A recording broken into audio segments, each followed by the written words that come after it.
Fa la la la la la, I'm stressed out. That's right, ladies and gentlemen, we are talking about the holidays. They are coming upon us, if not already, with Thanksgiving past us now. But we are trying to explore the idea of what it means to travel, to spend time with family, to go to all the rituals and traditions and gatherings that we do, but with gifted, neurodivergent, complex, asynchronous kids. It is just a barrel of fun sometimes. And it can be, obviously. There's joy in the holidays, there's the excitement of the winter months, at least in the beginning. But today I wanted to go into what you need to do to prepare yourself for these holiday gatherings when we have little ones with us or older kids with us that sometimes don't exactly go along with the plan, right? The first thing we got to understand is that family gatherings in general are emotionally complex. Let's say perhaps you're traveling to your parents' home, right? Weirdly, when you step inside there, your brain changes. The sights, the scents, the memories, everything starts to shift in your brain. And for many people, it puts them back in a place where they're no longer an independent adult, but yet they are once again a child in their parents' home.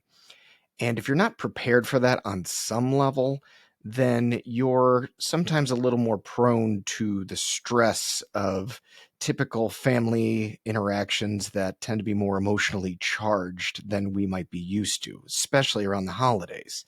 Because you got to imagine everybody has their own agenda, their own idea of what things are supposed to look like, right? How we're supposed to act towards one another, even what our intention or expectation is from the holiday gathering itself. And so the first thing you have to be aware of as parents is your own emotional history with the holidays. Do they tend to be stressful for you? Or do they tend to be easier? Whatever it is, you want to make sure before you start to prep your kids for what's about to come, you yourself are relatively insulated to what could happen, right? So, what we like to do in my line of work is called predict and prescribe. We want to predict those interactions, those moments around cooking or cleaning or how we act towards one another that tend to set us off and prescribe ourselves some way to deal with it. And it could be as simple as I know it's coming and I'm going to work very hard to not let it take me over.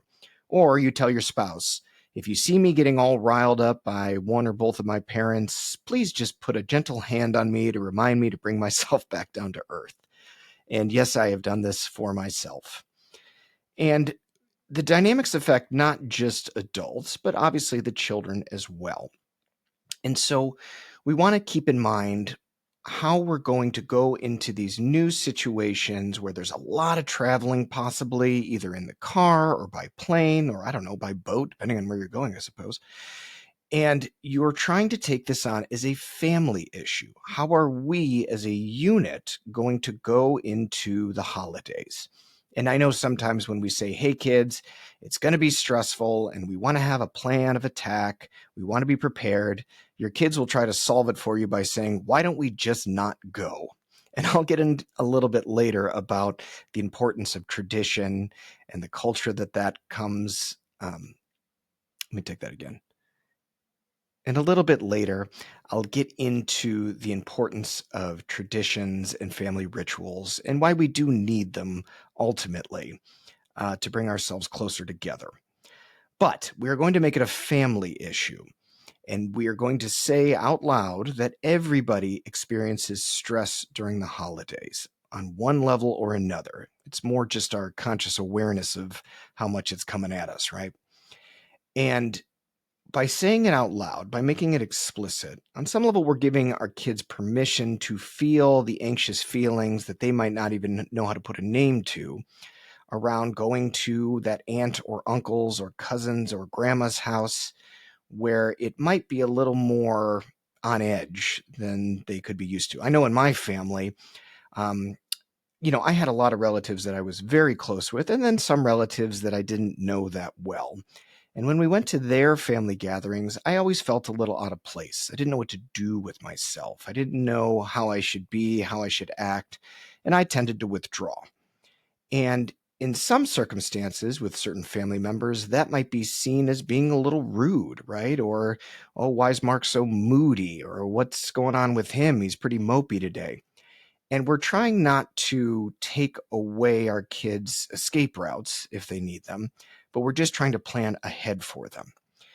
And so, as we prepare as a family, we want to start with managing expectations, right? We are not going to have the perfect holiday gathering. We are not all going to be on our best behavior.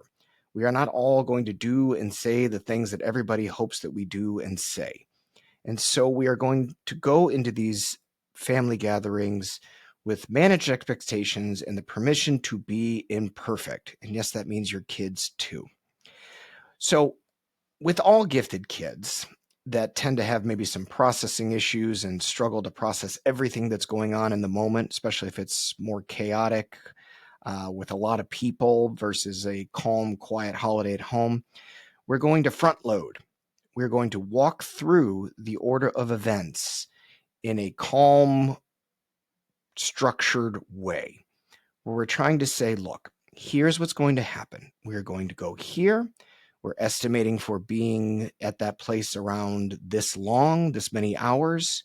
And then we're going to get in the car again and we're going to go here and we're going to plan a break in that car afterwards because we're going to one more thing, whatever it is. What happens to be your schedule is up to you, but you're going to plan it out. And for some kids that struggle to process things auditorily, maybe we have it written out, or you even give them a little note card or something that has the order of events that they can look at when they're starting to feel stressed and wondering when the next thing is. And yes, some kids will say, we're supposed to go to here next. We're supposed to go to here. And they'll maybe take control and be a little, you know, little mini administrative assistants trying to move us along to the next thing. And so when you do manage those expectations and you say you're going to be somewhere for however many hours that you're estimating, you either need to build in some flexibility with those kids that it might be a little bit longer, it might be a little bit less, or you just need to stick to your word. If you're planning on being there for 2 hours, you may have to leave after 2 hours, despite how much fun you may be having, because we are trying to help our kids understand how to prepare for something and how to build in an idea of how to manage their time and what they're supposed to be doing during that time. So, with that being said, we're going to clarify their role. A lot of kids don't know what's expected of them at family gatherings. Do I need to say hi to everybody? Do I need to be involved in the family card game that happens? Do we know when we're going to be eating? And again, that's something I'll address later on. But either way, you're trying to clarify what their role is. And for some kids, it's very simple. You're just there to be a beam of light in this family gathering. You just being there, your presence is more than enough. Or with certain relatives, we might have to be a little more concrete. You have to say hi to Aunt Helen. If you don't say hi to Aunt Helen, she thinks it's rude. So we're going to make sure that you say hi to Aunt Helen and then you're good. That's your role. That's what your plan is. Or your role is to make sure you're having fun with your cousins or the other kids, whatever it is. But we want to kind of give them a job, something that they know this is what I'm supposed to be doing. And if I'm doing that, I'm good, because it's the ambiguity of, am I doing enough? And again, they might not be consciously aware of this, but it creates some level of anxiety. We all want to feel like we have a role and have value in whatever gathering we're a part of. And for some kids, when you make it clear to them what that is, that eases the stress, eases the tension. They're feeling a little more prepared. And the other thing is, you've got to know your kid, which I'm assuming all of you do. And for some kids, they don't have a very long wick, as I like to put it. My kids have a short wick, right? They can do really well for a short amount of time, but then we got to figure something else out. And for some kids, they need to have an escape. It is okay for you to have your phone or your iPad as long as you said hi to Aunt Helen and you've eaten dinner. And then if you're feeling like it's just too much and you need to escape and go find a corner to be on your iPad or phone, that's fine. That's okay. Because ideally, we're just trying to keep everybody regulated. And that's the hardest part. Because again, remember, emotionally complex during the holidays especially. And because of that complexity, keeping ourselves regulated, helping our children stay regulated, It's all about preparation and doing it as a team. I feel that's one of the most important things we could do. And so, on some level, we need to teach our kids about what other family members may expect. Because again, if they know what to expect, they know what the deal is, they're more likely to follow through. Andy Mahoney, my mentor, he gave me a story about how he had two grandmothers that he would visit over the holidays. One grandmother was more of like your typical grandmother. Have as many, pieces of candy from the candy dish as you like. I'm just happy you're here. I'm going to spoil you. We're going to have a great time. And the kids were a little more lax and loose and probably a little more wild, but that grandma didn't really care. Now, the other grandma, however, was a little more like royalty, right? She expected everything to be prim and proper. And so you had to dress accordingly. You needed to behave yourself. But the funny thing is, Andy said that him and his brothers and sisters were all able to manage that because they knew what to expect. They knew that's how that grandma was. And she was the kind of grandma, he told me, where she had candy dishes that no one was allowed to touch, which just seems cruel to me. But hey, teach their own. But if you know what to expect, you know what the rules are, you know what kind of person they are, and we put it in a loving context, that's just how grandma is. And so this is what we do because that's what makes grandma happy. We have a lot more tendency for kids to be flexible and on board because, again, they know what the rules are. They've been made crystal clear. And this goes back to the preparation. It all is about making things clear and who we're dealing with and how. When we throw kids into just chaos and just hope they figure it out, I mean, you are straight up rolling the dice. So for the gamblers out there, hey, feel free to grip it and rip it. But for me and my family, it's more about this is what we're planning for. This is what to expect. This is what your role is. And this is what I need for myself to make sure we're as calm as we can be. And ultimately, through that work, we have a joyful time. We can be together.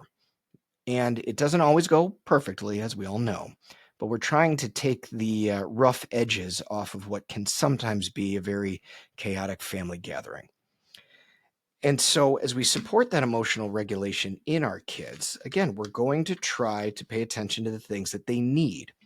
Do some kids need to be what we call upregulated, meaning they need more concrete tasks and games, and here's what we're going to do, and here's how we're going to have fun.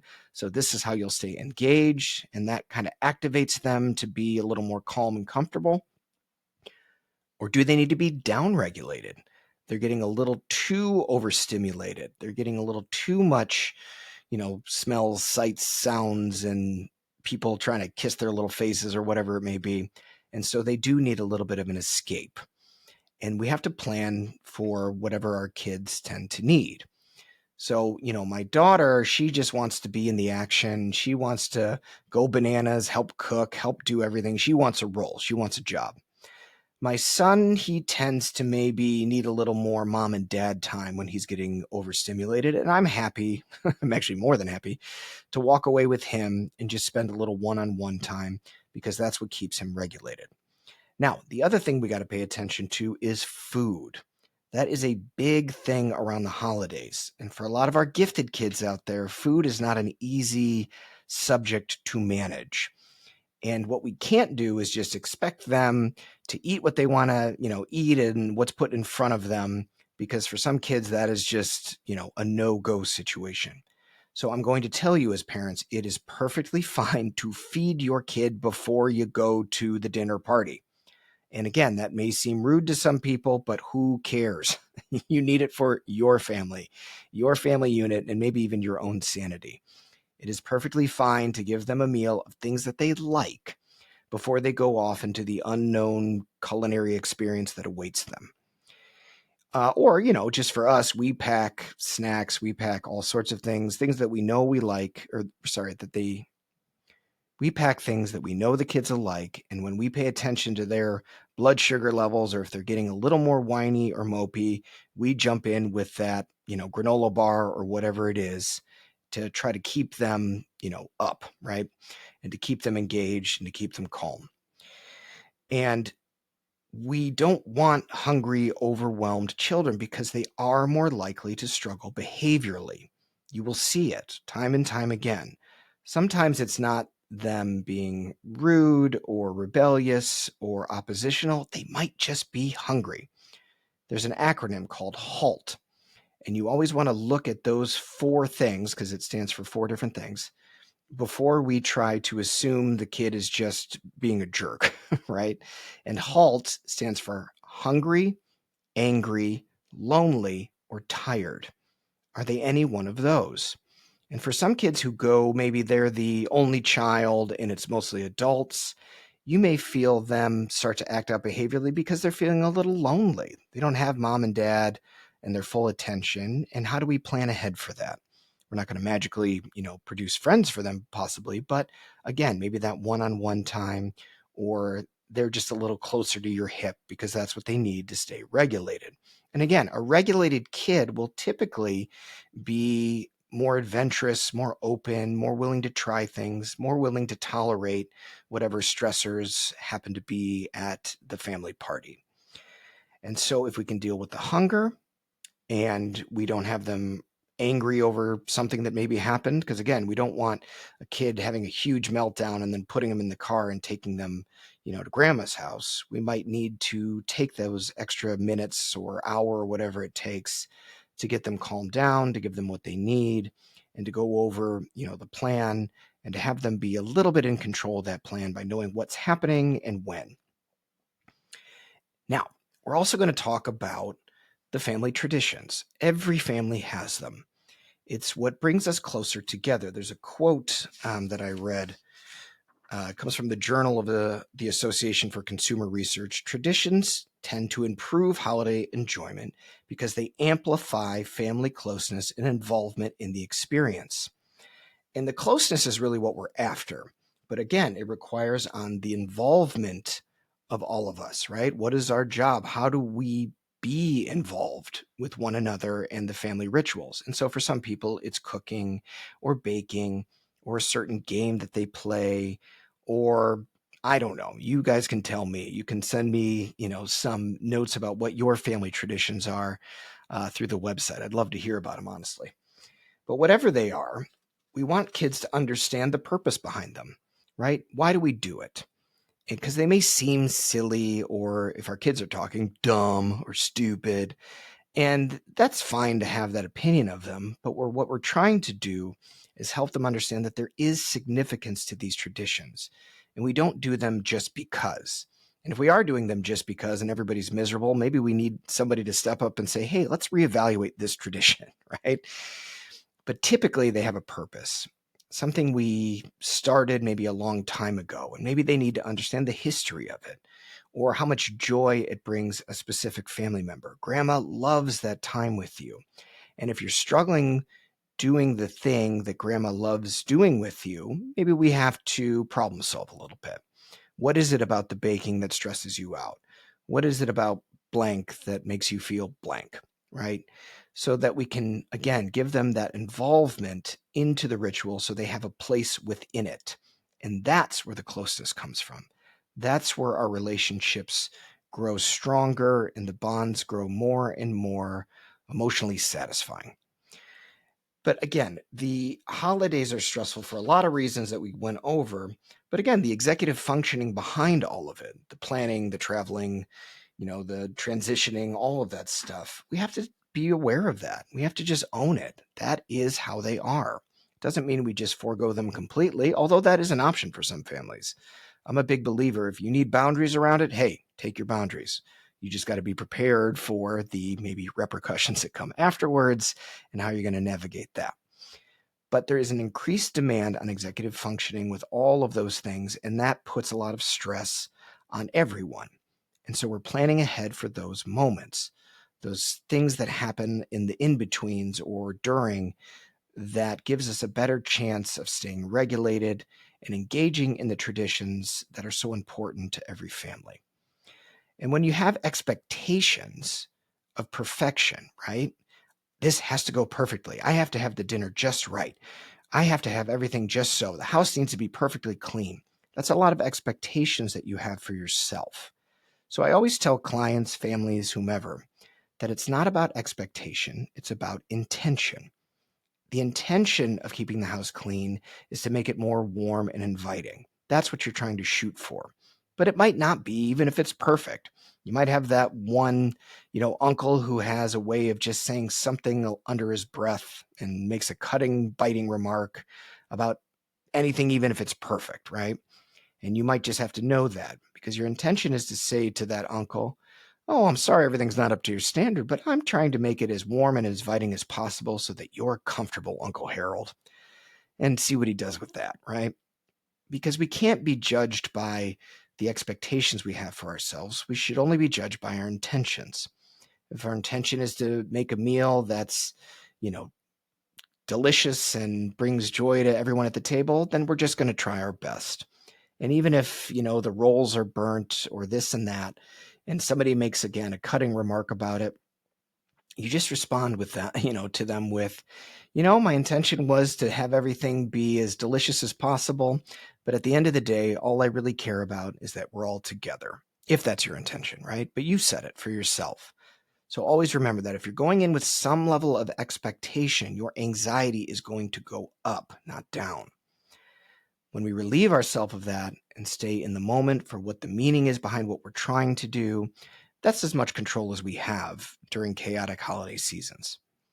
And remember, kids are displaced from their normal routines during all of this. They love routine, especially the gifted kids, I find at least. And so when their routine is disrupted, it's very difficult for them to adjust, for certain kids especially, and for other kids, they're maybe a little more equipped to handle it. But when we take people out of their routine, we have to be clear that that is what's happening, and here's how we're going to deal with it. And it's not going to be perfect, but our intention is to have it as calm as possible so that you know why you're doing what you're doing and why we're going where we're going and how we're going to handle anything that comes our way. But stress plus transitions plus expectations, if they're not managed, creates meltdowns, which is why we need the preparation. We're trying to avoid the meltdown. And even if we don't avoid it and it happens anyways, you are allowed to leave if that's what you need. You know what? Little Johnny, little Timmy, little Sally, little Susie, they're losing their ever loving minds right now. And it's best for them right now because they can't seem to control themselves to just remove them from the situation. We're going to go somewhere else. And maybe for some kids, again, they only need an hour. For some kids, they're just toast. They're done. And we just try to make sure that no matter what happens, it's going to be okay. Because the intention, again, is to be close with our family, to try to make stressful moments as lovely as possible. Because amidst all the chaos, there are moments of joy and love and support and fun and memories. But if we're putting that perfection on it, right, it's got to be this way. The holidays need to be great. We have to have memories. Oh boy, just be careful because you might be setting yourself up for a disaster. And even if you do, we can all work our way through it. So, the key guiding principles I want you to walk away with is be respectful of what your child can genuinely tolerate, right? We're going to prepare as much as we can. What do they really have in them to be able to do? As long as they have these key ingredients in place. They know what's happening, they know where they're going to be, they have some sense of the timeline, their, halt tendencies are taken care of, their hunger, their anger, their loneliness, their tiredness.